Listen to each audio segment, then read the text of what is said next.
Drama में एक लड़की मैनी को दिखाया जाता है जिसने वेडिंग गोन पहना हुआ था। और वो कॉल करके अपने हस्बैंड यानी कि ली फैंग को कहती है कि आज 99 टाइम है जब मैं तुम्हें प्रपोज करने जा रही हूँ, विल यू मैरी मी, मैं यहाँ पर तुम्हारा वेट कर रही हूँ। लेकिन दूसरी तरफ से ली फैन उसे कहता है कि मैं हॉस्पिटल में सीसी के साथ हूँ क्योंकि उसकी तबीयत ठीक नहीं, क्या तुम थोड़ा सा वेट कर सकती हो। इसी के साथ ही उसके हाथ से फ्लावर्स नीचे गिर गए थे क्योंकि वो बहुत ज़्यादा हर्ट हुई थी। इधर मैनी की फ्रेंड्स भी मैनी के साथ ही थी और वो एंशियसली वेट कर रही थी कि ली फेंग उसे क्या आंसर करने वाला है, क्या वो उसकी वेडिंग के लिए आने वाला है। लेकिन जैसे ही उसके हाथ से फ्लावर्स नीचे गिर गए थे तो वो भी उससे क्वेश्चन पूछने लगती हैं कि क्या हुआ, क्या ली फेंग नहीं आ रहा। दूसरी तरफ मैनी बहुत ज़्यादा अपसेट हो जाती है और उसे याद आ रहा था कि ली फेंग और मैं एक दूसरे को बहुत ज़्यादा प्यार करते थे और ये अब से नहीं बल्कि हमारे चाइल्डहुड से है। और ये सारे सीन दिखाए जाते हैं जहाँ मैनी और लीफेंग दोनों छोटे बच्चे थे और तब भी वो दोनों एक दूसरे की बहुत ज़्यादा केयर किया करते थे। यहाँ तक कि स्कूल लाइफ में भी जब मैनी को एक दूसरे लड़के ने प्रपोज किया था तो लीफेंग ने उसे मारा था। मैनी ने लीफेंग के हाथ के ऊपर मेडिसिन लगाई थी तो लीफेंग ने कहा था कि मैं कभी भी तुम्हें किसी और का होता हुआ नहीं देख सकता। यहाँ तक कि मैंने ये भी बताती है कि प्रेस कॉन्फ्रेंस में भी ली फैन ने सबके सामने मेरा ही नाम लिया था कि वो मुझे प्यार करता है, मेरे साथ ही शादी करेगा। मैं अपने आप को दुनिया की लकीएस्ट वुमेन समझती थी, लेकिन ये सब कुछ बस तब तक था जब तक सीसी हमारी लाइफ में नहीं आई। फिर ये सीन दिखाया जाता है जहाँ पर सीसी ली फैंग को प्रपोज करती है, लेकिन ली फैंग उसे साफ कह देता है कि मैं तुम्हें बिल्कुल भी इंटरेस्ट नहीं रखता। लेकिन सीसी अपनी एफर्ट बिल्कुल भी नहीं छोड़ती। जहाँ पर भी वो दोनों जा रहे होते थे सीसी वहां ही आ जाती थी और ली फैंग को प्रपोज करने की कोशिश करती थी। फिर एक सीन दिखाया जाता है जहाँ पर सीसी ली फैंग की गाड़ी के सामने आ जाती है और उसे फ्लावर्स देती है और फाइनली ली फैंग ने उसके फ्लावर्स को एक्सेप्ट कर लिया था। दूसरी तरफ हमें मैनी और ली फैंग को दिखाया जाता है, वो दोनों साथ में डिनर कर रहे थे। तभी मैनी ली फैंग को प्रपोज करती है, लेकिन ली फैंग के मोबाइल के ऊपर सीसी की कॉल आ जाती है जो कि उसे हॉस्पिटल में अर्जेंटली बुला रही थी। ली फैंग मैनी की तरफ देखता भी नहीं और वहां से उठ के चला जाता है। सीसी बहुत ज्यादा हर्ट होती है। फिर नेक्स्ट सीन में ली फैंग वापस आ गया था और वो मैनी को मनाने की कोशिश भी कर रहा था। मैनी मानने ही वाली थी तभी उसके मोबाइल के ऊपर दोबारा फिर से सीसी की कॉल आ गई थी जो कि उसे फिर से बुला रही थी। तो ली फैंग वहां से उठ के फिर चला गया था। मैनी बहुत ज्यादा हर्ट हुई थी। यहाँ तक कि मैनी ने उसे सेड्यूस करने की कोशिश भी की थी, लेकिन वो तो उसकी तरफ देखता भी नहीं था। फिर मैनी ने उसे एक लास्ट चांस दिया था, यानी कि मैनी ने अपना वेडिंग गोन उसे दिखाने की कोशिश की थी, लेकिन ली फैंग ने उसे वहां पर भी इग्नोर कर दिया था। फिर हमें प्रेजेंट सीन दिखाया जाता है जहाँ पर मैनी अभी भी वहां पर ही खड़ी हुई थी और वो रो रही थी। मैनी कहती है कि फाइनली सीसी जीत गई है और उसने मेरे ली फैंग को मुझसे छीन लिया है। मैनी कहती है लेकिन मैं हार नहीं मानूंगी और आज की आज ही मैं शादी करूंगी। इसी के साथ ही मैनी अपना आईडी कार्ड निकालती है। मैनी कहती है कि जो लड़का भी मेरे साथ शादी करेगा मैं उसे 10 मिलियन दूंगी। वहां पर काफी ज्यादा लड़के आ जाते हैं। मैनी एक लड़के का हाथ पकड़ती है और उसे मैरिज ब्यूरो ले जाती है। मैनी कहती है कि मैं इस लड़के के साथ शादी करना चाहती हूँ, लेकिन असिस्टेंट जैसे ही चेक करती है तो पता चलता है कि मैनी तो ऑलरेडी मैरिड है। ये देख के वो बहुत ज्यादा हैरान होती है। मैनी को याद आता है कि एक दफा ली फैंग ने उससे उसका आईडी कार्ड मांगा था और उसने उसे ये कहा था क्योंकि मैंने विला तुम्हारे नाम करना है, इसीलिए मुझे तुम्हारे डॉक्यूमेंट्स चाहिए। मैनी अपने दिल में सोचती है कि इसका मतलब ये ली फैंग की चाल थी, लेकिन तभी उसे वो बताती है कि आपकी शादी मिस्टर ली फैंग के साथ नहीं बल्कि मिस्टर हान जी के साथ हुई है। ये नाम सुन के तो सब लोग बहुत ज़्यादा हैरान होते हैं। उसकी फ्रेंड्स कहती हैं कि मिस्टर हान जी तो एक डिसेबल पर्सन है, लीफेंग तुम्हारे साथ ऐसा कैसे कर सकता है कि उसने एक डिसेबल पर्सन के साथ तुम्हारी मैरिज रजिस्टर करवा दी है। मैनी को भी इस बात पे बहुत गुस्सा आता है। मैनी कहती है कि उसे इस बात का जवाब देना होगा। इसी के साथ ही वो अपनी गाड़ी में हॉस्पिटल के लिए निकल जाती है। सामने उसे लीफेंग नजर आता है जिसने सीसी को अपनी गोद में उठाया हुआ था। वो सीसी से कह रहा था कि डोंट वरी, तुम बहुत जल्दी ठीक हो जाओगी। सीसी कहती है कि आप मुझे छोड़ के तो नहीं जाएंगे, तो लीफेंग कहता है कि नहीं, मैं तुम्हें कभी भी छोड़ के नहीं जाऊंगा।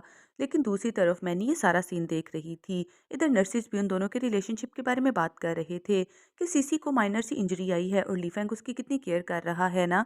सीसी बहुत ज़्यादा लकी है। तभी लीफेंग बाहर आ जाता है तो उसका असिस्टेंट पूछता है कि आप मिस सीसी की बहुत ज़्यादा केयर कर रहे हैं, अगर मिस मैनी को इस बात का पता चला तो वो माइंड करेंगी।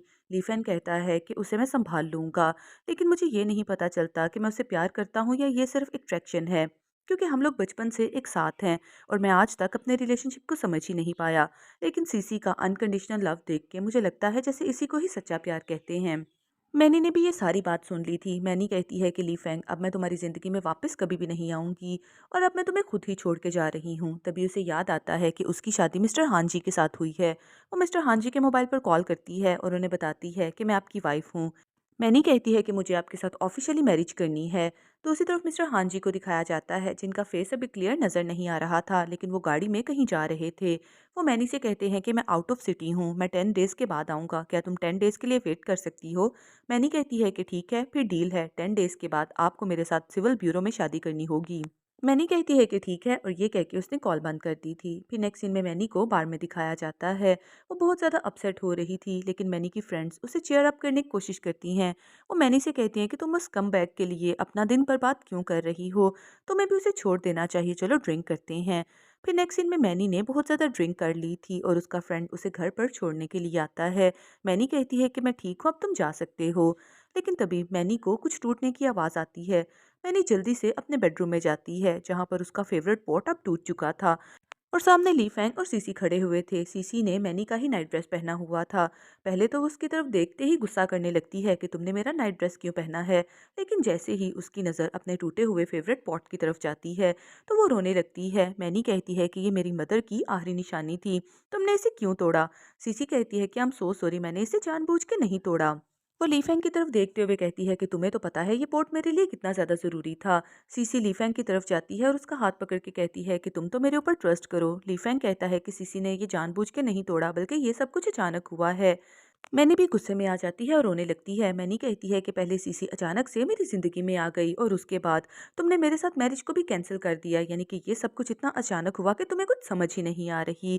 दूसरी तरफ सीसी कहती है कि मेरे हाथ के ऊपर चोट लगी है, तो लीफेंग उसे पकड़ के रूम से बाहर चला जाता है। मैनी को और भी ज़्यादा रोना आ रहा था और उसे अपनी माँ की भी याद आ रही थी कि उसने अपनी माँ के साथ मिलकर इस पोर्ट को बनाया था और लीफेंग भी वहाँ पर ही था। फिर लीफेंग ने मैनी से कहा था कि मैं इस पोर्ट को हमेशा संभाल के रखूंगा, ताकि तुम्हारी माँ की याद हमेशा जिंदा रह सके। नेक्स्ट सीन में मैनी को दिखाया जाता है, जैसे ही वो सो के बाहर आती है तो सामने सीसी ऑलरेडी बैठी हुई खाना खा रही थी। मैनी सीसी के पास बैठ जाती है और वो सीसी से कहती है कि मैंने सुना है कि तुम काफ़ी अच्छी फैमिली से बिलोंग करती हो, उसके बावजूद भी तुम्हें ली फैंग ही मिला था। क्या तुम्हें अच्छा लगता है दूसरे लोगों की मिस्ट्रेस बन के रहना? सीसी को बहुत गुस्सा आता है। सीसी कहती है कि ऐसी बात नहीं है, मैं ली फैंग को बहुत ज़्यादा प्यार करती हूँ और वो भी मुझे बहुत प्यार करता है। तुम तो उस प्यार का अंदाज़ा भी नहीं लगा सकती। मैनी कहती है लेकिन तुम्हें नहीं लगता तुम मेरी छोड़ी हुई चीज़ को यूज़ कर रही हो, यानी कि ली फैंग ऑलरेडी 10 साल से मेरे साथ रिलेशनशिप में है, अब तुम मेरी जगह कैसे ले सकती हो? सीसी कहती है कि ली फैंग बस मेरा है और वो कभी भी तुम्हारे ऊपर ट्रस्ट नहीं करेगा। इसी के साथ ही सीसी ने मैनी के हाथ के ऊपर हॉट वाटर फेंक दिया था। मैनी का हाथ जल जाता है। तभी सामने से ली फैंग आ जाता है, जो मैनी को पकड़ लेता है। सीसी कहती है कि मैंने ऐसा कुछ भी नहीं किया, इसने जानबूझ के अपने ऊपर पानी गिराया है ताकि ये आपकी अटेंशन को हासिल कर सके। लीफेंग मैनी से कहता है कि मैं सोच भी नहीं सकता था तुम इस तरह की ट्रिक्स यूज करोगी, सीसी इतनी अच्छी लड़की है और तुम उसी के बारे में ही ये सब कुछ प्लान कर रही हो। मैनी को याद आता है कि एक दफ़ा स्कूल लाइफ में किसी ने लीफेंग से कोई बात कही थी, तो उसने मैनी को हक कर लिया था। उसने मैनी से कहा था कि भले कोई भी बात करे, लेकिन फिर भी मैं हमेशा तुम्हें ही प्रोटेक्ट करूंगा।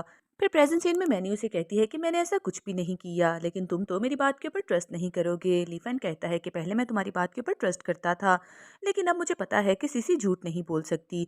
दूसरी तरफ सीसी भी एक्टिंग करती है कि पानी मेरे ऊपर भी गिरा है और मुझे टांगों में पेन हो रही है। लीफेंग उसे गोद में उठा लेता है और वो मैनी से कहता है कि तुम यहाँ पर ही रहो और अपने एक्ट के ऊपर रिग्रेट करो। ये कह के वो सीसी को लेके वहाँ से चला गया था। फिर मैनी अपने बेड पे लेट जाती है। लीफेंग वापस आता है। लीफेंग उसे कहता है कि मैं तुम्हारे लिए मेडिसिन लेके आया हूँ। मुझे पता है कि इतने दिनों से मैं तुम्हें इग्नोर कर रहा हूँ, इसीलिए तुम थोड़ा हर्ट हो, लेकिन हम लोग अपनी ग्रैंड वेडिंग करेंगे। वैसे भी अभी सीसी को मेरी ज़रूरत है क्योंकि वो हॉस्पिटल में है। तभी लीफेंग के मोबाइल पर सीसी की कॉल भी आ जाती है, जो कि उसे बुला रही थी। लीफेंग फौरन से उठ के वहाँ से चला गया था। मैनी की आंखों में तो आंसू आ जाते हैं। फिर वो अपने रूम से बाहर आती है और अपनी और उसकी फ़ोटोज़ देख रही थी। मैनी कैंची पकड़ती है और अपनी और लीफेंग की फ़ोटोज़ को काट देती है। वहाँ पर सारी कुर्सियाँ भी बिखर गई थीं। मैनी बहुत ज़्यादा हर्ट लग रही थी। तभी मेड आती है। मैनी कहती है कि मेरा सारा रूम खाली कर दो और सारी ज्वेलरी और बैग्स भी तुम ही रख लो। फिर वो उठ के वहाँ से चली गई थी और अपना सामान गाड़ी में रख रही थी। तभी लीफेंग आ जाता है। उसका हाथ पकड़ के कहता है कि सीसी कहाँ पर है, तुमने उसे कहाँ पर हाइड किया है? मैनी कहती है कि मुझे उसके बारे में नहीं पता। लीफेंग उसका गला पकड़ लेता है। लीफेंग कहता है कि अगर सीसी को कुछ भी हुआ तो मैं तुम्हें छोड़ूंगा नहीं, वो इतनी ज़्यादा इनोसेंट है और उसे मेरी ज़रूरत है, और तुम इतनी ज़्यादा एरोगेंट कैसे हो सकती हो? मैंने को फिर से फ्लैशबैक का सीन याद आ रहा था, जब लीफेंग उसकी बहुत ज़्यादा केयर किया करता था, यहाँ तक कि उसे छोटी सी भी चोट लगती थी तो लीफेंग परेशान हो जाता था। फिर प्रेजेंट सीन में मैनी उसे कहती है कि तुम्हें उसकी बहुत ज़्यादा परवाह है ना, तो जाके उसे खुद ही ढूंढ लो। तभी उसके मोबाइल पर भी सीसी की कॉल आ जाती है। लीफेंग फ़ौरन ही वहाँ से चला गया था। मैनी कहती है कि बस अब बहुत हो गया, अब मैं ली फैंग की ज़िंदगी में एक भी दिन नहीं रहूंगी। वो अपनी गाड़ी में बैठ के वहाँ से चली जाती है। लेकिन तभी ली फैंग उसके सामने आ गया था। वो मैनी से कहता है कि तुम इस तरह से मुझे छोड़ के नहीं जा सकती और तुम्हारी वजह से सीसी की कंडीशन इतनी ज़्यादा ख़राब है, तुम्हें चल के उसे देखना होगा। मैनी कहती है कि मैंने ऐसा कुछ भी नहीं किया। ली फैंग उसका ज़बरदस्ती हाथ पकड़ता है और उसे गाड़ी में बिठाता है। फिर वो उसे हॉस्पिटल लेके आता है, जहाँ पर सीसी हॉस्पिटल में एडमिट थी। सीसी उसे देखते ही घबराने की एक्टिंग करती है। सीसी कहती है कि प्लीज़ मुझे छोड़ दो, मैंने कुछ भी नहीं किया, प्लीज़ मुझे जाने दो। ली फैंग फ़ौरन से सीसी को हक करता है।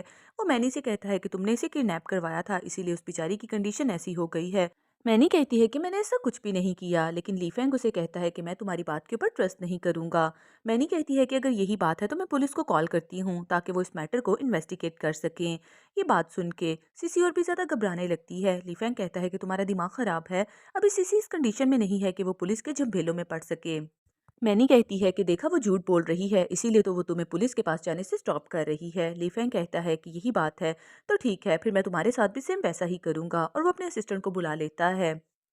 फिर वो मैनी को पकड़ के कोल्ड रूम में बंद कर देते हैं। मैनी को बहुत ज़्यादा डर लग रहा था, लेकिन ली फैंग और सीसी उसे वहाँ पर छोड़ के चले गए थे। सीसी कहती है कि आपको सिस्टर के साथ ऐसा नहीं करना चाहिए। ली फैंग कहता है कि मैं भी उसके साथ बुरा नहीं करना चाहता, लेकिन उसे रियलाइज़ होना चाहिए कि उसने तुम्हें कितना ज़्यादा हर्ट करने की कोशिश की है। दूसरी तरफ मैनी को कोल्ड रूम में बहुत ज़्यादा डर लग रहा था, क्योंकि वहाँ पर तो डेड बॉडीज़ को रखा जाता था, इसीलिए वो बहुत ज़्यादा घबरा रही थी। वो एक कोने में लग के बैठ जाती है और उसे अपनी मदर की भी बहुत ज़्यादा याद आ रही थी, जिन्होंने मरने से पहले मैनी से बोला था कि ली फैंग तुम्हें बहुत ज़्यादा प्यार करता है और भले कुछ भी हो जाए वो तुम्हारी केयर करेगा। इसी के साथ ही आंटी की डेथ हो गई थी। मैनी को ये सारा सीन याद आ रहा था और वो अकेले बैठ के रो रही थी और अपनी माँ को मिस कर रही थी। फिर नेक्स्ट सीन में हमें ली फैंग को दिखाया जाता है। अगले दिन जैसे ही वो उस रूम का डोर ओपन करता है, तो सामने मैनी बेहोश पड़ी हुई थी। वो मैनी को अपनी गोद में उठाता है। वो मैनी को हॉस्पिटल के बेड पे लाता है, लेकिन वो अभी तक बेहोश ही पड़ी हुई थी। जैसे ही उसे होश आती है तो ली फैन उसके पास ही बैठा हुआ था। वो मैनी से कहता है कि मेरा मतलब ये सब कुछ करने का नहीं था, मैं बस तुम्हें रियलाइज़ करवाना चाहता था कि तुमने सीसी के साथ कितना ज़्यादा गलत किया। मैनी कहती है कि मैं अभी भी यही बोलूँगी कि मैंने सीसी के साथ कुछ भी गलत नहीं किया। ली फैंग कहता है कि इस बात को हम बाद में डिस्कस करेंगे, पहले तुम्हें मेरे साथ फ़ोटोशूट के लिए जाना पड़ेगा। मैनी पहले तो उसकी बात के लिए मना कर देती है, लेकिन फिर ली फैंग उसे मनाता है तो वो मान जाती है। फिर मैनी के मोबाइल के ऊपर हान जी का मैसेज आता है, जिसने उसे रिमाइंडर दिया था कि कल 10th डे है और हम आपको पिक करने के लिए आएंगे। मैनी अपने दिल में सोच रही थी कि कल मेरा लास्ट डे है, इसीलिए ली फैंग कल मैं तुम्हें कम्प्लीटली छोड़ के चली जाऊंगी। फिर नेक्स्ट सीन में हमें ली फैंग को सीसी और मैनी के साथ दिखाया जाता है। वो दोनों ही उसकी साइडों पर खड़ी हुई थीं और कैमरामैन उनकी पिक्चर्स क्लिक कर रहा था। फिर मैंने साइड पे जाने लगती है तो ली फैंग उसे स्टॉप कर लेता है। ली फैंग कहता है कि तुम इतना एरोगेंट बिहेव क्यों कर रही हो, तुम चाहती हो कि मैं तुम्हारे पीछे पीछे आऊं। मैनी कहती है कि मैंने तो ऐसी कोई भी बात नहीं की। तभी सीसी उसे आवाज़ दे देती है। सीसी कहती है कि क्या आप मेरी पिक्चर क्लिक करेंगे। तो ली फैंग उसकी साइड पर चला जाता है और उसकी पिक्चर्स क्लिक कर रहा था। दूसरी तरफ हमें एक विशेष वाला ट्री दिखाया जाता है, जहाँ मैनी और ली फैंग ने अपनी विश लगाई थी और उन्होंने कहा था कि हम दोनों हमेशा साथ रहेंगे। मैनी उसी वाली विश को देख रही थी, फिर वो उसे उतार लेती है। तब एक किडनैपर को दिखाया जाता है जो मैनी को किडनैप कर लेता है। वो मैनी से कहता है कि किसी ने मुझे पैसे दिए हैं ताकि आज मैं तुम्हारी ज़िंदगी को ख़त्म कर सकूं। मैनी ली फैंग को आवाज़ देती है, लेकिन सीसी ने ली फैंग को बिजी किया हुआ था। इधर ली फैंग भी उसे ढूंढने की कोशिश करता है, लेकिन सीसी बार बार उसे इंटरप्ट करती है। वो आदमी कहता है कि आज मैं तुम्हारा काम तमाम करके रहूंगा। ली फैंग सीसी से कहता है कि तुम यहाँ पर वेट करो, मैं मैनी को लेके आता हूँ। सीसी उसे हक कर लेती है। सीसी कहती है कि मैं तुम्हें बहुत ज़्यादा प्यार करती हूँ।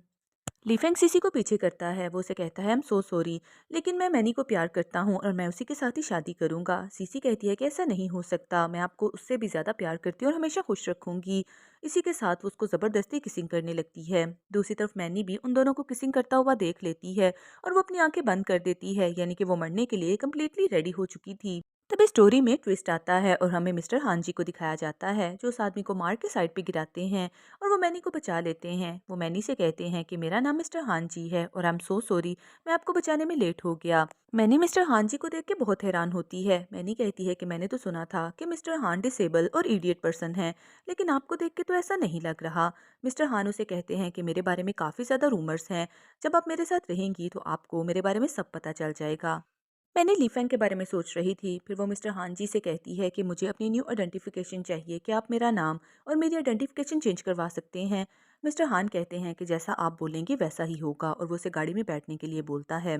इधर ली फैंग सीसी को खुद से पीछे करता है। वो सीसी से कहता है कि प्लीज़, लेकिन आइंदा के बाद दोबारा ऐसा बिल्कुल भी नहीं करना, क्योंकि मैं मैनी को बहुत ज़्यादा प्यार करता हूँ, मैं उसे हर्ट नहीं कर सकता। वो उसे छोड़ के वहाँ से चला जाता है। फिर जैसे ही वो घर पे आता है तो हर जगह पर मैनी को आवाज़ें दे रहा था, लेकिन मैनी उसे कहीं पर भी नज़र नहीं आती। सीसी भी उसके साथ आती है। सीसी कहती है कि मुझे लगता है कि मैनी आपको छोड़ के चली गई है। मैंने उसे एक दूसरे आदमी के साथ जाते हुए देखा था। लीफेन कहता है कि मैनी मुझे कभी भी चीट नहीं कर सकती, हम दोनों बचपन से एक दूसरे के साथ हैं। सीसी कहती है कि ठीक है, फिर मैं आपको डिस्टर्ब नहीं करूंगी, और अगर मुझे मैनी के बारे में कुछ भी पता चला तो मैं आपको ज़रूर बताऊंगी। ये कह के सीसी वहां से चली गई थी, लेकिन वो डेविलिश स्माइल दे रही थी, क्योंकि उसे पता था कि उसने खुद ही मैनी को किडनैप करवाया है, यहाँ तक कि उसका मर्डर करने के लिए भी बोला है। उसे तो ये लगता था कि मैनी अब कभी भी वापस नहीं आएगी। तो उसी तरफ ली फैंग स्टेयर्स के ऊपर बैठ जाता है और उसे सच में मैनी की बहुत ज़्यादा याद आ रही थी। तभी उसके मोबाइल पर हॉस्पिटल से कॉल आती है। लीफेंग जैसे ही हॉस्पिटल पहुंचता है तो उसे बताया जाता है कि एक अननोन की डेड बॉडी आई है, और उसकी आइडेंटिफिकेशन करने के लिए लीफेंग को बोला जाता है।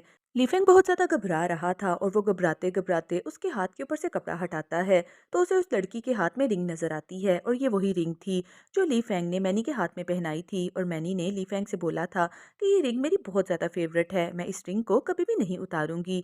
लीफेंग को ये सीन याद आते ही वो चीख उठता है। वो कहता है कि ये मैनी नहीं हो सकती। वो कहता है कि प्लीज़ मैनी उठ जाओ, तुम मुझसे शादी करना चाहती थी ना, चलो हम लोग शादी करने के लिए जाते हैं। डॉक्टर और हॉस्पिटल का बाकी स्टाफ आ जाता है। वो ली फैंग को स्टॉप करता है। वो कहता है कि इनकी डेथ हो चुकी है, प्लीज़ आप इनके साथ ऐसा नहीं करें।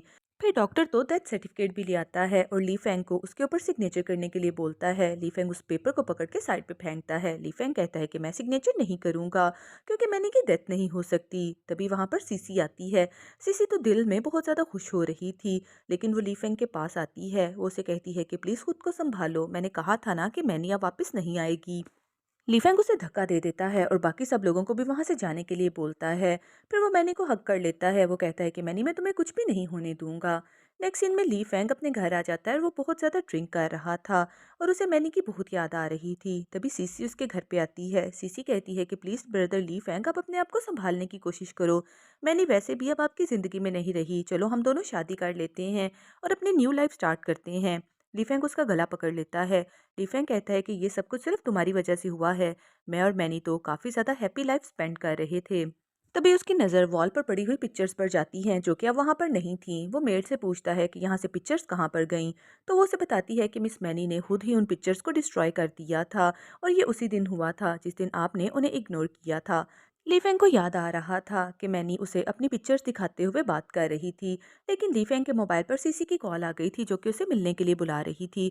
इसीलिए लीफेंग ने मैनी को इग्नोर किया था और वहाँ से चला गया था। वो रोने लगता है। वो कहता है कि काश कि मैं ऐसा ना करता।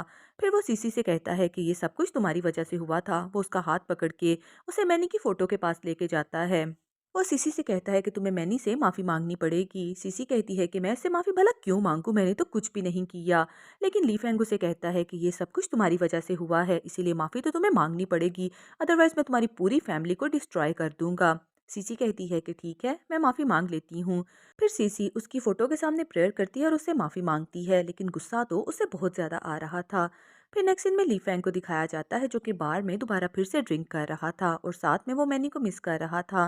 वो ये कह रहा था कि मैनी एक दफ़ा मेरी ज़िंदगी में वापस आ जाओ, अब मैं तुम्हें कहीं पर भी नहीं जाने दूंगा।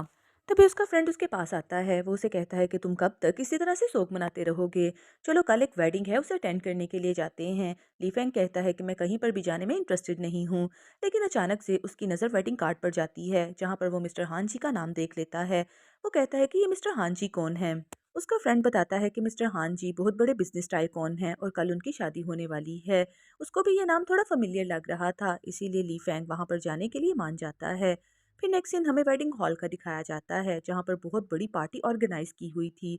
सभी लोग बात कर रहे थे कि मिस्टर हान की वाइफ बहुत ज़्यादा लकी हैं, क्योंकि मिस्टर हान बहुत रिच मैन है और काफ़ी हैंडसम भी हैं। तभी वेडिंग कपल की एंट्री दिखाई जाती है जो कि मिस्टर हान जी और साथ में मैनी थे। मैनी भी बहुत ज़्यादा प्यारी लग रही थी। जैसे ही ली फैंग की नज़र मैनी की तरफ जाती है तो वो फ़ौरन से मैनी के पास जाता है। वो मैनी से कहता है कि तुम जिंदा हो, तुम किसी और के साथ शादी नहीं कर सकती। मैनी ली फैंग से कहती है कि एक्सक्यूज़ मी, आपको कोई मिसअंडरस्टैंडिंग हुई है, मेरा नाम मैनी नहीं है, बल्कि मेरा नाम मेगन है। इन बात सुन के उसे और भी गुस्सा आता है। वो कहता है कि मैनी तुम झूठ क्यों बोल रही हो? भला मैं तुम्हें रिकॉग्नाइज करने में गलती कैसे कर सकता हूँ? तुम मेरी स्वीट हार्ट हो और मैं बचपन से तुम्हारे साथ रह रहा हूँ। मिस्टर हान जी मैनी का हाथ पकड़ते हैं। मिस्टर हान जी कहते हैं कि ये मेरी फियांसी है और आज हमारी शादी है, आप हमारी वेडिंग को ख़राब नहीं कर सकते और ये बचपन से ही मेरे साथ है। फिर लोग भी उन दोनों के बारे में बातें कर रहे थे कि मिस्टर हान जी की गर्लफ्रेंड के बारे में सुना था और वो इसी के साथ ही तो शादी कर रहे हैं। लेकिन ली फैंग तो कोई भी बात सुनने के लिए तैयार ही नहीं था। तभी मिस्टर हान जी के असिस्टेंट आ जाते हैं जो ली फैंग को पकड़ लेते हैं। ली फैंग उनसे भी अपना हाथ छुड़वाता है और दोबारा फिर से मैनी के पास आता है। वो मैनी से कहता है कि मुझे पता है तुम मुझसे नाराज़ हो ना, इसीलिए ये सब कुछ कर रही हो, प्लीज़ मुझे माफ़ कर दो। अब मैं कभी भी तुम्हें इग्नोर नहीं करूँगा। मिस्टर हान जी कहते हैं कि आप हमें बहुत ज़्यादा डिस्टर्ब कर रही हैं। फिर वो मैनी से कहते हैं कि हम अपनी एंगेजमेंट को स्टार्ट करें। मैनी भी उनके आगे हाथ कर देती है। तो मिस्टर हान जी उसकी हाथ में रिंग पहना देते हैं और उसके हाथ के ऊपर किस भी करते हैं। ली फैंग को तो ये देख के बहुत ज़्यादा गुस्सा आ रहा था। तो मिस्टर हान जी मैनी का हाथ पकड़ के अनाउंस करते हैं कि आज से हम दोनों ऑफिशियली हस्बैंड एंड वाइफ हैं, इसीलिए आइंदा के बाद कोई भी हमें डिस्टर्ब नहीं करेगा। और वो पार्टी में आए हुए गेस्ट से ये भी कहते हैं कि सब लोग खाना खा के जाइएगा। और वो मैनी का हाथ पकड़ के कहते हैं कि चलो चलते हैं। सीसी भी उसी पार्टी में आ जाती है। सीसी अपने दिल में सोच रही थी कि ये मैनी इतनी ज़्यादा लकी कैसे हो सकती है। खैर मुझे भी यहाँ से निकलना चाहिए, इससे पहले कि ली फैंग मुझे पकड़ ले। वो जाने वाली थी तो ली फैंग उसका हाथ पकड़ लेता है। ली फैंग कहता है कि तुम मुंह छुपा के कहाँ पर जा रही हो, मेरे साथ घर पर चलो। सीसी कहती है कि मैं तो आपको ही ढूंढ रही थी। ली फैंग उसका हाथ पकड़ता है और उसे घर पे ले आता है। वो उसे कहता है कि मैनी की फोटो के आगे नील डाउन हो और उससे माफी मांगो। सीसी कहती है कि अब आपको पता भी है कि वो जिंदा है, उसके बावजूद भी आप उसकी फोटो के सामने मुझे नील डाउन करवा रहे हैं, कि आप क्रेजी हो गए हैं। मिस्टर ली फैंग कहते हैं कि हाँ मैं क्रेजी हो गया हूँ, क्योंकि वो तुम ही थी जिसकी वजह से मैंने मुझे छोड़ के गई है। सीसी कहती है कि मैं नील डाउन बिल्कुल भी नहीं होंगी। ली फैंग उसके साथ जबरदस्ती कर रहा था और उसे नील डाउन होने के लिए बोल रहा था। दूसरी तरफ मैनी को मिस्टर हान जी के साथ गाड़ी में दिखाया जाता है। वो चुपचाप बैठी हुई थी। मिस्टर हान जी कहते हैं कि क्या तुम ली फैंग की वजह से अपसेट हो, क्या तुम उसके पास वापस जाना चाहती हो? मैनी कहती है कि नहीं, ऐसा बिल्कुल भी नहीं और मुझे अपने किसी भी डिसीजन पे रिग्रेट नहीं हो रहा और ना ही मैं ली फैंग के पास वापस जाऊंगी। फिर मैनी मिस्टर हान जी से कहती है कि मुझे पता है हमारी शादी बहुत ज़्यादा सडन हुई है, अगर आप चाहें तो कुछ देर के बाद आप मुझसे डाइवोर्स भी ले सकते हैं। मिस्टर हान जी तो फ़ौरन उसका हाथ पकड़ लेते हैं। वो कहते हैं कि नहीं, ऐसा नहीं हो सकता। मैनी थोड़ा हैरान होती है। तो मिस्टर हान जी कहते हैं कि मेरे कहने का ये मतलब है कि मैं तुमसे डाइवोर्स नहीं लेना चाहता, क्योंकि अभी तुम्हें मेरी हेल्प की ज़रूरत है। लेकिन मिस्टर हान के बिहेवियर से ऐसा लग रहा था जैसे वो मैनी को काफ़ी देर से प्यार करते हैं। मैनी भी थोड़ा हैरान हो रही थी। फिर मिस्टर हानो से कहते हैं कि मेरा ख्याल है कि हम दोनों को साथ में रहना चाहिए, ताकि ली फैंग जेलस फील कर सके और तुम उससे अपना बदला ले सको। मैंने भी उसे यही बात कहती है कि हाँ, उसने सीसी के साथ मिलकर मुझे बहुत ज़्यादा हर्ट किया है। फिर मैंने अपने दिल में सोच रही थी कि ली फैंग, अब मैं तुमसे बदला लूंगी और मैं तुम्हें सारी पेन को पे बैक करूंगी। दूसरी तरफ हमें ली फैंग को दिखाया जाता है जो अभी भी सीसी के साथ जबरदस्ती कर रहा था और उसे नील डाउन होने के लिए बोल रहा था। सीसी ली फैंग से कहती है कि प्लीज़ मुझे माफ़ कर दो, जो भी हुआ, लेकिन अब हम दोनों नई सिरे से स्टार्ट कर सकते हैं। प्लीज़ मेरे से शादी कर लो, मैंने तुम्हें पहले भी बताया था कि मैं तुमसे प्यार करती हूँ। मिस्टर ली फैंग कहते हैं कि मैं तुम्हारे साथ शादी नहीं करूंगा। सीसी को सामने कैंची नजर आती है तो वो अपने गले पे रखती है। सीसी कहती है कि अगर आपने मेरे साथ शादी ना की तो मैं अपनी जान ले लूंगी। ली फैंग कहता है कि भले तुम कुछ भी कर लो, मैं तुम्हारे साथ शादी नहीं करूंगा। तभी असिस्टेंट आते हैं जो सीसी को पकड़ लेते हैं, क्योंकि ली फैंग को इस बात का पता चल गया था कि सीसी ने ही मैनी को किडनैप करवाने की कोशिश की थी, यहाँ तक कि उसने तो उसका मर्डर भी करवाना चाहा था। ली फैंग को बहुत गुस्सा आता है। फिर ली फैंग सीसी को अपने सामने नील डाउन करवाता है और उस आदमी को भी बुलाया जाता है जिसने मैनी को किडनैप किया था। वो आदमी सीसी की तरफ देख के कहता है कि इन्होंने मुझे पैसे दिए थे और मैनी को किडनैप करने के लिए बोला था, यहाँ तक कि इन्होंने तो मुझे मैनी का मर्डर करने के लिए भी कहा था। सीसी कहती है कि ये आदमी झूठ बोल रहा है। फिर वो लीफेंग के पास जाती है। वो लीफेंग से कहती है कि मुझे माफ़ कर दो, मैं बस तुमसे प्यार करती हूँ, इसीलिए मैं मैनी को थोड़ा थ्रेट करना चाहती थी, जबकि मेरी कोई भी ऐसी इंटेंशन नहीं थी। लेकिन लीफेंग कहता है कि अब मैं तुम्हें छोड़ूंगा नहीं। फिर लीफेंग उस आदमी की तरफ देखता है और अपने असिस्टेंट से कहता है कि इसे इस दुनिया से गायब कर दो। और वो सीसी के बारे में अपने असिस्टेंट से कहता है कि इसकी फैमिली के साथ सारे कॉन्ट्रैक्ट फिनिश कर दो, मैं चाहता हूँ कि इसकी पूरी फैमिली बैंकरप्ट हो जाए। ये बात सुन के सीसी हंसने लगती है। सीसी कहती है कि तुम इतने रूड और क्रूल कैसे हो सकते हो। लीफेंग कहता है कि मैं तुम्हारे साथ वही करूंगा जो सब कुछ तुमने मैनी के साथ किया था। सीसी उठ के खड़ी हो जाती है। सीसी कहती है कि क्या मैंने मैनी के साथ कुछ भी नहीं किया, बल्कि मैनी के साथ जो भी किया है वो सब कुछ तो तुमने खुद ही किया है। सीसी कहती है कि मैं तो तुम्हें बस कॉल किया करती थी, तुम खुद ही उसे छोड़ के मेरे पास आ जाते थे। असल गिल्टी तो तुम्हें होना चाहिए, मेरा तो इन सब में कोई कसूर ही नहीं। लीफेंग को ये सारी बातें सुन के और भी गुस्सा आ रहा था, क्योंकि असल में तो वो खुद भी गिल्टी था। इसीलिए वो सीसी को पकड़ने के लिए बोलता है। लीफेंग अपने असिस्टेंट से कहता है कि सीसी को पुलिस स्टेशन लेके जाओ और उसके सारे एविडेंस भी दो। मैं चाहता हूँ कि ये अपनी बाकी की सारी जिंदगी जेल में ही गुजारे। उसके चले जाने के बाद वो अपने दिल में सोच रहा था कि मैं मैनी के पास जाऊंगा उसे मनाने के लिए, और उसे मुझे माफ करना ही होगा। फिर दूसरी तरफ हमें मैनी को दिखाया जाता है।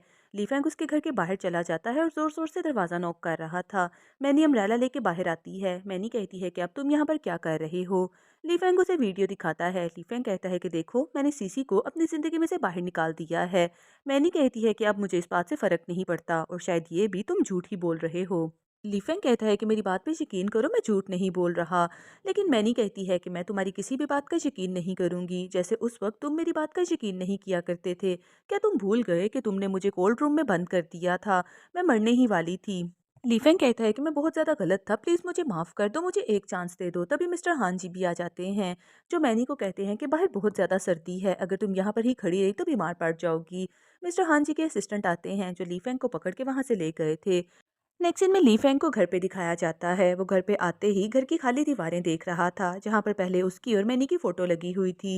वो बहुत ज़्यादा अपसेट हो रहा था, उसे मैनी की बहुत ज़्यादा याद आ रही थी। वो उसके वॉइस मैसेज भी सुनता है, जहाँ पर वो उसे वेडिंग के लिए बुला रही थी, और उसने उसे मैसेज करके आई लव यू भी बोला था। लेकिन ली फेंग ने उसके किसी भी मैसेज का कोई भी आंसर नहीं किया था। ली फेंग रोने लगता है। ली फेंग कहता है कि मैंने तुम्हारे साथ सच में बहुत ज़्यादा गलत किया है। वो नीचे गिर जाता है, उसके मुंह से ब्लड भी आने लगता है और वो वहां पर ही बेहोश हो गया था। फिर नेक्स्ट सीन में ली फैंग को बार में दिखाया जाता है। वो अकेला बैठा हुआ ही बहुत ज़्यादा ड्रिंक कर रहा था। उसे अपने किए पे बहुत ज़्यादा पछतावा हो रहा था, लेकिन अब उसके हाथ में कुछ भी नहीं था। तभी उसे सामने इमेजिनेशन में मैनी नजर आती है। उसे लगता है कि प्यारी सी मैनी उसके सामने बैठी है, जो कि उससे बात करने की कोशिश कर रही है।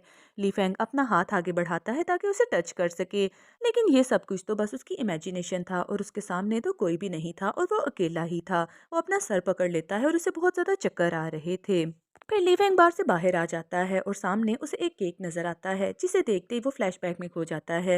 लीफेंग को याद आ रहा था कि मैनी ने लीफेंग की बर्थडे के ऊपर स्ट्रॉबेरी केक लेके आई थी, और वो उसे विश मांगने के लिए बोल रही थी। फिर मैनी ने उसे ये भी बताया था कि मुझे स्ट्रॉबेरी केक बहुत ज़्यादा अच्छा लगता है, और तुम मुझसे प्रॉमिस करो कि तुम मेरी बर्थडे पर भी सेम ऐसा ही केक लेके आओगे। लीफेंग ने उसे बड़े प्यार से प्रॉमिस किया था कि हाँ हाँ, तुम्हारी सभी बर्थडेज पर मैं ऐसा ही केक लेके आऊँगा। फिर हमें प्रेजेंट सीन दिखाया जाता है, जहाँ पर ली फैंग अभी भी शॉप के बाहर खड़ा हुआ था। वो मैनी के मोबाइल के ऊपर कॉल करता है। दूसरी तरफ हान जी उसकी कॉल पिक कर लेता है। ली फैंग कहता है कि थैंक गॉड तुमने मेरी कॉल तो पिक की, मैं तुम्हें बहुत ज़्यादा मिस कर रहा था। हान जी कहता है कि शायद तुमने मैनी के लिए कॉल की है, वो अभी मेरी बाहों में सो रही है और वो काफ़ी ज़्यादा टायर्ड है, इसीलिए वो तुमसे बात नहीं कर सकती, और आइंदा के बाद हमें डिस्टर्ब नहीं करना। ये कह के वो कॉल बंद कर देता है। तभी मैनी आ जाती है। मैनी कहती है कि क्या मेरे मोबाइल पर कोई कॉल आ रही थी? हान जी बताता है कि कोई स्पैम कॉल थी। फिर मैनी के शोल्डर में पेन हो रही थी, तो हान जी उसका शोल्डर दबाता है। हान जी उसे बताता है कि तुम्हारे मोबाइल पर लीफेंग की कॉल थी और वो तुम्हारा पूछ रहा था। मैंने उसे बता दिया कि तुम मुझे हक करके सो रही हो। ऐसा बस मैंने इसलिए बोला ताकि उसे जेलस फील करवा सकूं। क्या तुम्हें बुरा तो नहीं लगा? मैंने उसकी तरफ देखते हुए कहती है कि तुम मुझे प्रोटेक्ट करने की कोशिश कर रहे हो, मुझे भला बुरा क्यों लगेगा? हाँ जी उसके पास बैठ जाता है। हाँ जी मैनी का हाथ पकड़ता है और वो मैनी से कहता है कि आज मैं तुमसे अपने प्यार को कन्फेस करना चाहता हूँ। मैं तुम्हें बहुत ज़्यादा पसंद करता हूँ, क्या हम अपनी मैरिज को कंटिन्यू कर सकते हैं? मैनी उसके हाथ से अपना हाथ छुड़वा लेती है और उसकी बात का कोई भी जवाब नहीं देती। नेक्स्ट सीन में मैनी जैसे ही सो के बाहर आती है, तो सामने हान जी ने बहुत ज़्यादा गिफ्ट्स रखे हुए थे। मैनी कहती है कि ये सब कुछ किसके लिए है? हान जी कहता है कि मैंने तुम्हारे लिए सरप्राइज गिफ्ट मंगवाए हैं। मैनी कहती है कि तुम ऑलरेडी मुझे काफ़ी कुछ दे चुके हो, इन सब चीज़ों की भला क्या ज़रूरत थी? तो हान जी उसे कहता है कि तुम मेरी वाइफ हो, इसीलिए तुम ये सब कुछ डिजर्व करती हो। फिर हान जी उसे ये भी बताता है कि बचपन में एक दफ़ा मैनी ने उसे प्रोटेक्ट किया था, और ये सीन दिखाया जाता है जहाँ पर हान जी को कुछ बच्चे बुली कर रहे थे और मैनी वहाँ पर चली गई थी। मैनी उन बच्चों को मार के भगाती है, और मैनी हान जी से कहती है कि अब से हमेशा मैं तुम्हें प्रोटेक्ट करूंगी, और वो उसे कैंडी भी खाने के लिए देती है। हाँ जी कहता है कि उस दिन से मैं तुम्हें बहुत ज़्यादा प्यार करता हूँ और मैं हमेशा ही तुम्हारे ऊपर नज़र रखे हुए था। फिर मेरे असिस्टेंट ने मुझे बताया कि ली फैंग की लाइफ में एक दूसरी लड़की आ गई है और वो तुम्हें काफ़ी ज़्यादा टॉर्चर कर रहा है, इसीलिए मैंने तुमसे 10 दिन मांगे थे। और ये सीन भी दिखाया जाता है जहाँ पर हाँ जी के मोबाइल पर मैनी की कॉल आती है और मैनी उसे शादी करने के लिए बोल रही थी, लेकिन हाँ जी ने उससे 10 डेज़ का टाइम लिया था। फिर हमें प्रेजेंट सीन दिखाया जाता है। हाँ जी कहता है कि क्या आपकी लाइफ में तुम मुझे एक चांस दोगी? मैं तुम्हें हमेशा के लिए प्रोटेक्ट करना चाहता हूँ, जैसे बचपन में तुमने मुझे प्रोटेक्ट किया। मैंने अपने दिल में सोचती है, इसका मतलब ये कि ये सब कुछ हाँ जी का पहले ही प्लान था। इधर हाँ जी अपने दिल में ये सोच रहा था कि मैंने शायद अभी तुम्हें मेरी बातें बुरी लग रही हों, लेकिन मैं आहिस्ता आहिस्ता तुम्हें अपनी सिंसेरिटी का प्रूफ दूंगा। फिर नेक्स्ट सीन में मैनी को ऑफिस में दिखाया जाता है। वो ऑफिस के कुछ पेपर्स के ऊपर सिग्नेचर कर रही थी। असिस्टेंट मैनी को बताता है कि मिस्टर हान जी आपके साथ ऑफिशियली मैरिज करना चाहते हैं और इसके लिए उन्होंने रॉयल होटल को सिलेक्ट किया है। मैनी फ्लैशबैक में खो जाती है। उसे याद आ रहा था कि उसने और ली फैंग ने भी एक होटल को सिलेक्ट किया था कि एक दिन इस होटल की पूरी बिल्डिंग को मैं बाय कर लूंगा और हम लोग यहाँ पर अपनी ग्रैंड वेडिंग करेंगे। ये बात करके वो दोनों ही बहुत ज़्यादा खुश हो रहे थे क्योंकि ये तो उनका फ्यूचर का प्लान था। इधर मैनी अपने दिल में सोचती है कि हान जी ने भी उसी बिल्डिंग को सिलेक्ट किया है, इसीलिए मैनी अपने असिस्टेंट से कहती है कि मिस्टर हांजी से बोलो कि मैं इस पार्टी के लिए रेडी हूँ। दूसरी तरफ ली फैंग को दिखाया जाता है जो कि अभी भी मैनी की याद में बहुत ज़्यादा ड्रिंक किए जा रहा था। तभी उसका दोस्त उसके पास आता है। उसका दोस्त उसे बहुत ज़्यादा मारता है। वो कहता है कि तुम अपने आप को समझती क्या हो और ये तुमने अपना क्या हाल बना लिया है। तुम्हें लगता है कि मैनी को तुम्हारी परवाह है और वो तुम्हें मिलने के लिए वापस आएगी? ऐसा कभी भी नहीं होगा, क्योंकि मैनी हान जी के साथ बहुत ज़्यादा खुश है और वो रॉयल होटल में अपनी वेडिंग सेरेमनी को सेलिब्रेट करने जा रहे हैं। ये बात सुनते ही ली फैंग होश में आता है। ली फैंग कहता है कि क्या तुमने रॉयल होटल की बात की? वो तो मेरा और मैनी का बहुत ज़्यादा फेवरेट था। इसका मतलब मैनी अभी भी मुझे याद करती है, इसीलिए उसने अपनी एनिवर्सरी की सेलिब्रेशन उसी वाले होटल में रखी है। और वो फ़ौरन से मैनी के पास पहुंच जाता है। वो मैनी के सामने उस होटल के पेपर्स रखता है। वो मैनी से कहता है कि ये होटल तुम्हें बहुत ज़्यादा पसंद था ना, मैं तुम्हारे लिए इसे बाय कर दूंगा। मैनी कहती है कि लगता है तुम गलत जगह पर आए हो, मुझे किसी भी चीज़ की ज़रूरत नहीं है। वो अपने असिस्टेंट को बुला लेती है और असिस्टेंट से कहती है कि इन्हें बाहर लेके जाओ। वो ली फैंग को वहाँ से जाने के लिए बोल रहा था। ली फैंग कहता है कि मैं प्रॉमिस करता हूँ आइंदा के बाद मैं तुम्हें कभी भी डिस्टर्ब नहीं करूँगा। मैंने उसकी तरफ देखती भी नहीं है, लेकिन ली फैंग अपनी बातें कंप्लीट करके वहाँ से चला जाता है। फिर थोड़ी देर बाद ली फैंग मैनी के लिए बहुत ज़्यादा गिफ्ट भेजता है। मैनी कहती है कि ये सारी चीज़ें मिस्टर ली फैंग को वापस कर दो, मुझे किसी भी चीज़ की ज़रूरत नहीं। तभी मिस्टर हान जी भी वहाँ पर आ जाते हैं। हान जी कहते हैं कि मुझे असिस्टेंट का मैसेज मिला है, तुम पार्टी के लिए रेडी हो? मैनी कहती है कि हाँ, मैं इस पार्टी के लिए रेडी हूँ क्योंकि हम दोनों एक पार्टनर हैं। हाँ जी कहता है कि मुझे इस बात पे यकीन नहीं आ रहा, क्या अब तुम मेरे साथ फॉरएवर रहोगी? मैनी कहती है कि आप भी पता नहीं क्या सोच रहे हैं। फिर मैनी हाँ जी के साथ चली जाती है और अपनी वेडिंग प्लान कर रही थी। दूसरी तरफ हमें ली फैंग को दिखाया जाता है जो कि मैनी के लिए एक बहुत ज़्यादा एक्सपेंसिव रिंग बाय करने के लिए गया था। तभी उसके मोबाइल के ऊपर कॉल आती है और उसे पता चलता है कि मैनी ने उसके भेजे हुए सारे गिफ्ट्स को रिटर्न कर दिया है। वो स्माइल करते हुए अपने दिल में सोच रहा था कि मैनी को ये रिंग बहुत ज़्यादा अच्छी लगेगी और इस रिंग को वो बिल्कुल भी रिटर्न नहीं कर पाएगी। फिर ली फैंग सेल्स गर्ल से उसी तरह की मैन रिंग भी दिखाने के लिए बोलता है, लेकिन वो उसे बताती है कि उस तरह की मैन रिंग ऑलरेडी बाय हो चुकी है और वो हमारे पास एक ही थी। तभी लीफेंग की नजर दूसरी तरफ जाती है जहां पर मैनी हान जी को एक रिंग पहना रही थी। लीफेंग वहां पहुंच जाता है और मैनी का हाथ पकड़ के कहता है कि मैनी तुम क्या कर रही हो? मैनी कहती है कि तुम पागल हो गए हो, मैं अपने फियांसी को रिंग पहना रही हूँ जो कि मैंने अपनी और उसकी वेडिंग के लिए बाय की है। लीफेंग कहता है कि तुम उसके साथ शादी नहीं कर सकती। मैनी कहती है कि मेरी एंगेजमेंट उसके साथ हो गई है और बहुत जल्दी हम दोनों शादी करने वाले हैं। हमारी शादी की सारी तैयारियां भी कंप्लीट हो चुकी हैं, अब तुम हमें डिस्टर्ब नहीं कर सकते। तो लीफेंग कहता है कि मैं ये शादी नहीं होने दूंगा। हान जी कहता है कि चलो हमारे पास ज़्यादा टाइम नहीं है और वो मैनी के साथ वहाँ से चला जाता है। लीफेंग अपने असिस्टेंट को कॉल करता है और उसे कहता है कि सेम डे पर एक बहुत अच्छी वेडिंग प्लान करो और वो वेडिंग की सारी डिटेल्स भी बताता है। असिस्टेंट बताता है कि हमारा स्केड्यूल काफ़ी ज़्यादा टाइट है और हमारे पास बजट भी नहीं है, लेकिन लीफेंग कहता है कि कुछ भी करो, ये सारे अरेंजमेंट्स होने चाहिए। फिर लीफेंग खुद भी शॉप्स पर जाता है और काफ़ी ज़्यादा ज्वेलरी बाय करता है और वेडिंग गोन भी बाय करता है। फिर एक हॉल दिखाया जाता है जिसे लीफेंग अपनी अंडर सुपरविजन प्रिपेयर करवा रहा था और अपनी मर्जी के फ्लावर्स भी लगवा रहा था। वो काफ़ी ज़्यादा हार्डवर्क करता है। तो बिलीफेंग का असिस्टेंट उसके पास आता है। असिस्टेंट बताता है कि सारी तैयारियां मुकम्मल हो चुकी हैं, लेकिन हमारी पार्टी में कोई भी गेस्ट नहीं आ रहा क्योंकि हमने जो भी गेस्ट लिस्ट बनाई थी वो सारे ही मिस्टर हान जी की वेडिंग सेरेमनी अटेंड करने के लिए गए हैं। लीफेंग कहता है कि इट्स ओके, कोई बात नहीं, क्योंकि मैं पहले ही मैनी को मैसेज भेज चुका हूँ और मैनी मेरे साथ शादी करने के लिए यहाँ पर ज़रूर आएगी और उसे पता चलेगा कि मैंने हमारी टीम वेडिंग को प्लान किया है और मैंने सब कुछ उसके लिए बहुत स्पेशल किया है। वो ये सब कुछ देख के बहुत ज़्यादा खुश होगी। असिस्टेंट अपने दिल में सोचता है कि मुझे मिस्टर ली फैंग के लिए पिटी फील हो रहा है, क्योंकि शायद आज उनकी वेडिंग कंप्लीट ना हो सके। दूसरी तरफ हमें मैनी को दिखाया जाता है जिसने बहुत ही प्यारा सा वेडिंग गोन पहना हुआ था और वो अपने वेडिंग हॉल के कॉरिडोर में जा रही थी और साथ में अपने दिल में सोच रही थी कि लाइफ भी कितनी जल्दी चेंज हो जाती है ना। मैंने ये सब कुछ ली फैंग के साथ प्लान किया हुआ था कि मैं ली फैंग के साथ शादी करूंगी, लेकिन मैंने ये तो कभी सोचा ही नहीं था कि मेरा दूल्हा कोई और बनेगा। इसी के साथ ही वो वेडिंग हॉल का दरवाज़ा खोलती है।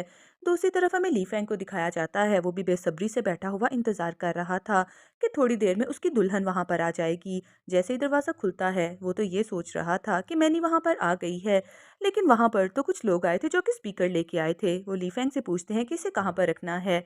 लीफेंग की तो आखिरी उम्मीद भी टूट जाती है और वो दूसरी तरफ जाने के लिए बोल देता है। तभी लीफेंग का असिस्टेंट उसे कहता है कि वेडिंग को बहुत देर हो गई है, हमें वेडिंग को कैंसिल कर देना चाहिए। लीफेंग कहता है कि ये वेडिंग मैंने मैनी के लिए प्लान की है, इसीलिए मैं इसे बिल्कुल भी कैंसिल नहीं करूंगा।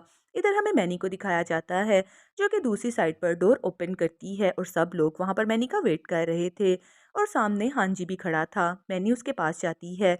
हाँ जी, मैनी के आगे हाथ करता है। वो मैनी से कहता है कि क्या मेरी दुल्हन शादी के लिए रेडी है, तो वो हाँ बोल देती है। फिर वो उसके साथ आगे स्टेज पर चले जाते हैं। वो दोनों साथ में बहुत ज़्यादा प्यारे और खुश लग रहे थे और हॉल में सभी लोग उन लोगों के लिए क्लैप्स भी कर रहे थे। दूसरी तरफ लीफेंग का असिस्टेंट उसे समझाने की कोशिश कर रहा था, लेकिन लीफेंग गुस्से में आ जाता है। लीफेंग कहता है कि मुझे मैनी के ऊपर पूरा यकीन है, आज उस वेडिंग के लिए वो ज़रूर आएगी। वो ये कहता है कि मुझे लगता है कि वो ट्रैफिक जैम में फंस गई होगी, लेकिन उसका असिस्टेंट उसे कहता है कि मिस मैनी अब यहाँ पर कभी भी नहीं आएंगी, क्योंकि उसका असिस्टेंट उसे लाइव वीडियो दिखाता है जहाँ पर हांजी और मैनी की शादी हो रही थी और सभी लोग उनकी वेडिंग को काफ़ी ज़्यादा अप्रिशिएट भी कर रहे थे। ये देखते ही लीफेंग कहता है कि ऐसा नहीं हो सकता। दूसरी तरफ हमें उनकी वेडिंग सीन भी दिखाया जाता है और उन दोनों के लिए गुड वर्ड्स कहे जा रहे थे। लीफेंग उसी जगह पर पहुंच जाता है। लीफेंग कहता है कि ये शादी नहीं हो सकती। उसके असिस्टेंट रोक लेते हैं और उससे जाने से मना करते हैं, लेकिन मैनी उन्हें कहती है कि इसे सामने आने दो। लीफेंग स्टेज पर सामने चला गया था और वो मैनी का हाथ पकड़ लेता है। वो मैनी से कहता है कि प्लीज़ मुझे एक लास्ट चांस दे दो। मैंने तुम्हारे लिए टॉप फ्लोर के ऊपर वेडिंग अरेंजमेंट किया है। मैंने तुम्हारे साथ प्रॉमिस किया था ना कि हम लोग अपनी वेडिंग को बहुत अच्छे से सेलिब्रेट करेंगे और रॉयल होटल के टॉप फ्लोर पर जाएंगे। मैनी स्माइल करती है। मैनी कहती है कि तुम किस प्रोजेक्ट की बात कर रहे हो। इसी के साथ वो अपने असिस्टेंट से पेपर्स भी मंगवाती है। लीफेंग वो पेपर देख के खुश होता है। लीफेंग कहता है कि मुझे पता था कि तुम्हें हमारे एग्रीमेंट के बारे में ज़रूर पता होगा, तुम वाकई ही पहले ही प्रिपेयर थी। लेकिन मैनी कहती है कि ऐसा कुछ भी नहीं है। मैनी उन पेपर्स को पकड़ के फाड़ देती है। मैनी कहती है कि तुम्हारा ड्रीम बस ड्रीम ही रहेगा, क्योंकि मैं कभी भी तुम्हारे साथ शादी नहीं करूंगी। लीफेंग जमीन पे बैठ जाता है और उन पेपर्स को पकड़ने लगता है और साथ में वो रो भी रहा था। वो मैनी से कहता है कि प्लीज़ मुझे एक चांस दे दो। मैनी हांजी का हाथ पकड़ती है और उसे कहती है कि चलो यहाँ से चलते हैं। लीफेंग नील डाउन हो जाता है। लीफेंग मैनी से कहता है कि तुमने 99 टाइम्स मेरे प्रपोज किया है, अब मैं 99 टाइम्स अपना सर ज़मीन के ऊपर मारूंगा जब तक तुम मुझे माफ़ नहीं कर दोगी। सब लोग उसकी वीडियो बना रहे थे, क्योंकि वो तो लीफेंग को इस कंडीशन में देख के बहुत हैरान हो रहे थे। तो उसी तरफ मैनी भी रुक गई थी। लीफेंग अपना सर ज़मीन के ऊपर मार रहा था और उसके फोरहेड से ब्लड भी निकल रहा था। लीफेंग कहता है कि ये इसलिए है कि मैंने तुम्हारी बात के ऊपर ट्रस्ट नहीं किया था। फिर वो ये भी बोलता है कि ये इसलिए है क्योंकि मैंने सीसी को अपनी ज़िंदगी में लेके आया था और मैंने तुमसे ज़्यादा इंपॉर्टेंस सीसी को दी थी, मुझे ऐसा नहीं करना चाहिए था। फिर वो ये भी बोलता है कि मुझे तुम्हें डार्क रूम में भी बंद नहीं करना चाहिए था। वो उन सारी बातों को रिपीट करता है, उसने जो जो बिहेवियर मैनी के साथ किया था। मैनी रुक जाती है और उसके हाथ कांप रहे थे। उसे ऐसा होता हुआ देख के बिल्कुल भी अच्छा नहीं लग रहा था। मैंने लीफेंग को स्टॉप करती है। वो उसे कहती है कि बस बहुत हो गया, मैंने तुम्हें माफ़ कर दिया है, लेकिन अब हमारे रास्ते अलग हैं और मैं तुम्हारी ज़िंदगी में वापस नहीं आऊँगी, प्लीज़ यहाँ से चले जाओ। लीफेंग दोबारा फिर से मैनी की तरफ जाने लगता है, लेकिन हांजी सामने आ जाता है। हांजी कहता है कि मैनी ने कहा ना कि यहाँ से चले जाओ। मैं ये नहीं चाहता कि मेरे असिस्टेंट तुम्हें यहाँ से पकड़ के बाहर निकालें, इसलिए प्लीज़ तुम खुद ही यहाँ से बाहर चले जाओ। वो उन दोनों को साथ में देख रहा था। मिस्टर हांजी मैनी के फोरहेड के ऊपर किस करते हैं। दूसरी तरफ ली फैंग हॉल से बाहर आ जाता है और वो जोर से रो रहा था। तभी उसके मोबाइल के ऊपर असिस्टेंट की कॉल आती है। असिस्टेंट बताता है कि सीसी ने एक वेपन चोरी किया है और वो जेल से फरार हो गई है। ली फैंग फौरन से हॉल के अंदर भागता है। दूसरी तरफ हमें सीसी को दिखाया जाता है जिसने अपने हाथ में एक चाकू पकड़ा हुआ था और वो उन दोनों की वेडिंग का सीन देखते हुए कह रही थी कि मैनी तुम इतनी ज्यादा खुश नहीं रह सकती, तुम दोनों की वजह से मेरी जिंदगी बर्बाद हुई है और अब मैं तुम दोनों को छोड़ूंगी नहीं। इसी के साथ ही वो स्टेज की तरफ जाती है। मिस्टर हान जी मैनी को बचाने के लिए सामने आ गए थे और उन्हें चाकू लग गया था। मैनी मिस्टर हान जी को पकड़ के रो रही थी। हान जी कहता है कि मैं तुमसे बहुत ज़्यादा प्यार करता था।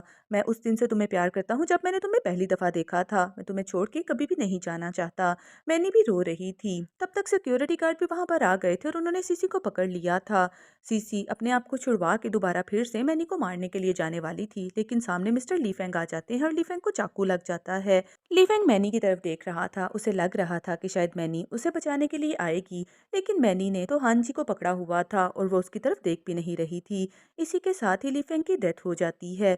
फिर नेक्स्ट सीन हमें कुछ देर बाद का दिखाया जाता है, जहाँ पर मैनी ये सारी बातें अपने नोट्स में लिख रही थी। मैंने ये भी लिख रही थी कि ये एक्सीडेंटल डेथ हुई थी। मैंने कभी ये नहीं सोचा था और मेरा और लीफेंग का एंड इस तरह से होगा और मेरी लाइफ में हान जी आ जाएगा। हान जी भी मैनी के सामने ही बैठा हुआ था। वो मैनी से कहता है कि क्या अब तो तुम्हें मेरे प्यार पर यकीन हुआ है या नहीं। मैनी कहती है कि सोच के बताऊंगी। हान जी कहता है कि मेरी कमर में बहुत दर्द हो रहा है। मैनी फौरन से उठ के उसकी तरफ जाती है, कहती है कि क्या हुआ, मैं डॉक्टर को बुलाती हूँ। तो हान जी स्माइल करता है। मैनी हान जी से कहती है कि मैं तुम्हें बहुत ज़्यादा प्यार करती हूँ और मैं बहुत ज़्यादा लकी हूँ कि तुम मेरी लाइफ में आए हो। इसी के साथ ही वो दोनों एक दूसरे को हग कर लेते हैं और हमारा ड्रामा भी यहाँ पर एंड हो जाता है।